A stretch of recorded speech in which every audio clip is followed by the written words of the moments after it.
अरावली पर्वत श्रृंखलाओं में सुंधा नाम के एक पर्वत पर विराजित प्राचीन तीर्थ स्थल यानी कि माता सुंधा का मंदिर देश के कुछ सबसे बड़े और विशेष धार्मिक स्थलों में एक स्थान रखता है। माता का यह मंदिर सुंधा पर्वत पर यानी कि सुंधागिरी की 1220 मीटर ऊंचाई पर स्थापित है। यहाँ की प्राकृतिक छटा, पर्वत श्रृंखलाओं पर फैली हरियाली, पास ही में स्थित रेत का पहाड़ और प्राकृतिक झरना ऐसे स्थान की सुंदरता और अधिक बढ़ा देते हैं। सुंधा पर्वत के बारे में कहा जाता है कि यह पर्वत एक विशेष प्रकार की मध्यम सुगंध से युक्त है और वर्षा काल के दौरान इस पर पाए जाने वाली प्राकृतिक जड़ी बूटियों से ही यह सुगंध प्राप्त होती है, जिसके कारण स्थानीय भाषा में यह सुगंध से सुंधा कहलाने लगा और इस पर विराजित माता को सुंधा माता के नाम से पहचान मिल गई।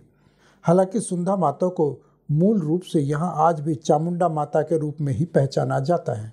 नमस्कार, मैं अजय चौहान। अगर आप मेरे इस चैनल पर नए आए हैं तो प्लीज़ इसे सब्सक्राइब करने के बाद पास ही में बने बेल आइकन को भी जरूर दबा दें, क्योंकि मैं देश, धर्म, अध्यात्म, इतिहास और धार्मिक यात्राओं के अलग अलग विषयों पर इसी प्रकार की जानकारियाँ लाता रहता हूँ। तो सुंधा माता का यह पौराणिक एवं प्राचीन तीर्थ स्थल राजस्थान के जालोर जिला मुख्यालय से करीब 72 किलोमीटर एवं तहसील तथा प्राचीन नगर भीनमाल से करीब 35 किलोमीटर और रानीवाड़ा तहसील से करीब 20 किलोमीटर की दूरी पर दांतलावास नामक एक गांव में स्थित है। सुंधा माता के दर्शनों के लिए आने वाले श्रद्धालुओं में सबसे अधिक संख्या गुजरात, राजस्थान, महाराष्ट्र तथा मध्य प्रदेश जैसे आसपास के क्षेत्रों के निवासियों की देखी जाती है, जबकि कुछ विशेष अवसरों पर जैसे कि चैत्र और शारदीय नवरात्र के दिनों में यहाँ देश के अन्य कई राज्यों से आने वाले श्रद्धालुओं की संख्या हजारों ही नहीं बल्कि लाखों में होती है। नवरात्र के दौरान यहाँ पर मेले के साथ साथ गरबा उत्सव का भी आयोजन किया जाता है, जिसमें स्थानीय संस्कृति और परंपरा की झलक देखी जा सकती है। इस दौरान यहाँ विदेशी पर्यटक भी भारी संख्या में आते हैं। स्थानीय मान्यताओं के अनुसार सुंधा माता यानी चामुंडा माता सप्त मातृकाओं यानी अपनी 7 शक्तियों समेत यहाँ अवतरित हुई थी, इसलिए माता के इस मंदिर स्थल और सुंधा पर्वत या सुंधागिरी का विशेष पौराणिक महत्व है। यही कारण है कि यहाँ आने वाले सभी श्रद्धालु अपने को धन्य मानते हैं। सुंधा नामक इस पर्वत के विषय में जानकार मानते हैं कि त्रिपुर नामक राक्षस का वध करने से पहले माता ने यहाँ स्वयं तप किया था। पौराणिक मान्यता के अनुसार भगवान विष्णु के चक्र से कटकर माता सती की मृत देह के अंग जहाँ जहाँ गिरे वहाँ वहाँ शक्तिपीठों की स्थापना होती गई। और सुंधा पर्वत पर स्थित माता सुंधा के इस मंदिर के बारे में मान्यता है कि यहाँ माता सती का सिर गिरा था। इस कारण इस शक्तिपीठ को अघटेश्वरी के नाम से पहचाना जाता है। इस स्थान को अनेक सिद्ध और प्रसिद्ध ऋषि मुनियों की तपोभूमि के रूप में भी जाना जाता है। ऐतिहासिक दृष्टि से देखें तो वर्ष 1576 में हुए हल्दी घाटी के युद्ध के बाद मेवाड़ शासक एवं इतिहास पुरुष महाराणा प्रताप ने अपने कष्ट के दिनों में सुंधा माता की शरण में आकर शक्ति की आराधना की थी। इसके अलावा कुछ अन्य ऐतिहासिक तथ्यों के अनुसार 13वीं शताब्दी के शुरुआती वर्षों में भी इस क्षेत्र में राजनीतिक उठापटक और विदेशी आक्रांताओं के साथ युद्ध होते रहे। सुंधा माता के मंदिर परिसर में 3 ऐसे ऐतिहासिक शिलालेख भी हैं जो इसके इतिहास को बताते हैं। इसमें से 1262 ईस्वी के एक शिलालेख पर चौहान की जीत और परमार के पतन का वर्णन है। दूसरा शिलालेख 1326 ईस्वी का है, जबकि तीसरा शिलालेख 1727 ईस्वी का बताया जाता है। सुंधा माता के इस मंदिर की संरचना से संबंधित कुछ ऐतिहासिक तथ्यों के अनुसार यहाँ से प्राप्त एक शिलालेख से पता चलता है कि जालोर के चौहान नरेश चाचिक देव ने इस देवी मंदिर में मंडप का निर्माण करवाया था। यानी इस शिलालेख से स्पष्ट होता है कि चाचिक देव द्वारा बनवाए गए मंडप से पहले भी यहाँ चामुंडा माता का मंदिर स्थापित हुआ करता था और इसे अघटेश्वरी नाम से पहचाना जाता था। इससे यह स्पष्ट होता है कि चाचिक देव ने तो इस मंदिर का मात्र पुनर्निर्माण या फिर जीर्णोद्धार ही करवाया था, जबकि माता तो यहाँ अनादिकाल से विराजित है और स्थानीय लोगों का भी यही आधार है, इसे एक शक्तिपीठ के रूप में मानते हैं।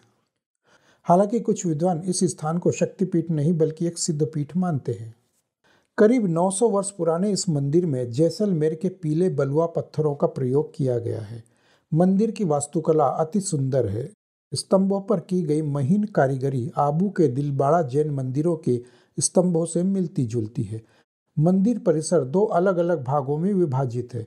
इसके एक खंड में भूर्भुवः स्वयंवर महादेव मंदिर है, जिसमें शिवलिंग स्थापित है, जबकि दूसरे भाग में सुंधा माता यानी माता चामुंडा स्वयं विराजमान है। इस मंदिर में विशेष रूप से वैसे तो माता के सिर की पूजा की जाती है, किंतु प्रतीक के तौर पर यहाँ एक पत्थर पर उकेरी गई माता चामुंडा की दिव्य प्रतिमा ममतामयी नजर आती है। माता चामुंडा की यह प्रतिमा महिषासुर मर्दिनी के रूप में हाथों में खड्ग और त्रिशूल धारण किए हुए हैं। सुंदा माता के इस मंदिर परिसर में ऐसी और भी कई प्राचीन प्रतिमाएं मौजूद है जिनका अपना महत्व एवं इतिहास है। माना जाता है कि ये प्रतिमाएं आसपास के कुछ ऐसे मंदिरों से लाई गई थी जिन पर मुगलों के दौरान भीषण आक्रमण और लूटपाट हुए थे, जिसके बाद से उन मंदिरों का अस्तित्व लगभग समाप्त हो चुका है। आक्रमणों के उन दिनों में स्थानीय लोगों ने इन प्रतिमाओं को छुपा कर रख लिया था। ऐसी ही प्रतिमाओं में से भगवान शिव की एक दुर्लभ प्रतिमा यहाँ स्थापित है, जो एक उत्कृष्ट कलाकृति मानी जाती है। इस प्रतिमा में भगवान शिव के दोनों हाथों में त्रिशूल दर्शाया गया है, जबकि उनके पिछले हाथों में वीणा धारण किए हुए हैं। सुंदा माता को अघटेश्वरी भी कहा जाता है। अघटेश्वरी का अभिप्राय है एक ऐसी देवी जिसका यहाँ सिर तो है, लेकिन शरीर का बाकी हिस्सा यानी कि घट या धड़ नहीं है, इसलिए यहाँ माता के सिर की ही पूजा की जाती है। जबकि मान्यता है कि माता चामुंडा का धड़ यहाँ से करीब 135 किलोमीटर दूर उदयपुर जिले की कोटड़ा तहसील के एक मंदिर में है, तथा चरण यहाँ से करीब 85 किलोमीटर की दूरी पर स्थित जालोर जिले में खेड़े की जोगणी नाम के एक प्रसिद्ध मंदिर में पूजे जाते हैं। सुंदा माता के इस मंदिर के बारे में बताया जाता है कि वर्ष 1976 तक यहाँ चामुंडा माता को पशु बलि और मदिरा अर्पण करने की प्रथा चल रही थी, लेकिन वर्ष 1976 में यहाँ श्री चामुंडा माता ट्रस्ट सुंदा पर्वत बनने के बाद मदिरा एवं बलि प्रथा को प्रतिबंधित कर दिया गया। उसके बाद से यह तीर्थ पूर्ण रूप से सात्विक तीर्थ बन चुका है। जो श्रद्धालु 1220 मीटर की ऊंचाई पर स्थित सुंदा माता के भवन तक चढ़ने में असमर्थ हैं, उनके लिए यहाँ रोपवे की सुविधा दी गई है। यह रोपवे राजस्थान में लगने वाला पहला रोपवे बताया जाता है। हालांकि अधिकतर श्रद्धालु यहाँ सीढ़ियों का प्रयोग करते देखे जाते हैं। सीढ़ियाँ चढ़ने वाले श्रद्धालुओं की सुविधा को ध्यान में रखते हुए ट्रस्ट की ओर से माता वैष्णो देवी मंदिर की तर्ज पर यहाँ भी अन्य सुविधाओं के अलावा मौसम की मार से बचने के लिए अधिक से अधिक रास्ते पर छांव का प्रबंध किया गया है। पहाड़ी पर चढ़ाई शुरू करने से पहले एक विशाल और कलात्मक तोरण से होकर जाना होता है। तोरण द्वार से प्रवेश करने के बाद पक्की सीढ़ियों से चढ़ाई शुरू हो जाती है। जो लोग रोपवे की सुविधा लेना चाहते हैं उनके लिए इसी द्वार के पास रोपवे भी नजर आ जाता है। तो सुंदा माता जाने वाले श्रद्धालुओं के लिए अगर स्थानीय भाषा की बात करें तो सुंदा माता का यह मंदिर राजस्थान के जालोर जिले में स्थित है। संपूर्ण जालोर जिला एवं इसके आसपास के क्षेत्रों में मुख्य रूप से मारवाड़ी, राजस्थानी और हिंदी की भाषा अच्छी खासी बोली जाती है, इसलिए यहाँ उत्तर भारत से आने वाले अधिकतर श्रद्धालुओं को भाषा की कोई परेशानी नहीं होती। भोजन व्यवस्था की बात करें तो सुंदा माता के दर्शन करने आने वाले श्रद्धालुओं के लिए मंदिर ट्रस्ट के द्वारा संचालित भोजनालय में बहुत ही कम दामों पर भरपेट भोजन की थाली मिल जाती है। इसके अलावा यहाँ रात्रि विश्राम के लिए सामुदायिक भवनों की सुविधा भी अच्छी खासी है। पहाड़ी पर चढ़ने से पहले और पहाड़ी पर चढ़ने के बाद भी यहाँ चाय नाश्ते के अलावा अन्य प्रकार की छोटी छोटी सुविधाएं दिख जाती हैं। सुंदा माता मंदिर के दर्शन करने जाने का सबसे अच्छा मौसम अक्टूबर से मार्च के महीने का बीच का माना जाता है, जबकि अप्रैल से लेकर सितंबर माह तक यहाँ भयंकर गर्मी का प्रकोप रहता है। इसलिए इस दौरान यहाँ परिवार के छोटे बच्चों एवं बुजुर्गों के साथ जाने में परेशानी हो सकती है। सुंदा माता का यह मंदिर प्राचीन तीर्थ स्थल राजस्थान के जालोर जिला मुख्यालय से करीब 72 किलोमीटर, जोधपुर से 200 किलोमीटर, माउंट आबू से 170 किलोमीटर तथा अहमदाबाद से 255 किलोमीटर की दूरी पर है। इसके अलावा भीनमाल तहसील से करीब 35 किलोमीटर की दूरी पर है। यदि आप अपने निजी वाहनों से यहाँ पहुँचते हैं तो यहाँ पार्किंग की सुविधा मुफ्त है।